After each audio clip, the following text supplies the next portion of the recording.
Today is Wednesday, January 13th. This is the 1971 Cadillac Eldorado powered door lock electrical actuating solenoids 879111129-L and 8791128-R. These are from my friend Mr. Zane in Tennessee at Southern Tool, and the units have been completely rebuilt, and I'm doing a functional validation test. They're connected to power, and I'll go ahead and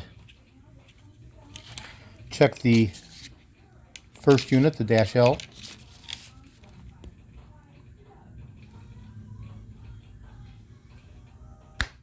Extension, contraction, extension, contraction, extension, contraction.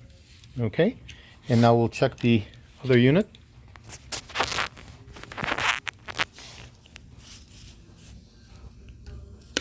Extension, contraction, extension,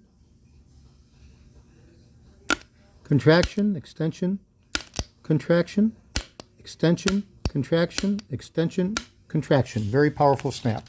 Okay, so these were tested using a battery, and they'll be going out to my friend Zane as soon as I get his okay to ship, reply confirmation. This is George in Florida. I have over 75,000 original vintage parts for the 1967 to 1978 Cadillac Eldorados, over 250,000 1959 to 1978 Cadillac items overall. I'm best known for my restoration of the Cadillac steering wheels, steering columns, power seat mechanisms, instrument clusters, power door lock actuators, and other critical hard-to-source components. Today is Wednesday, January 13th. This is George in Florida. Thank you very kindly.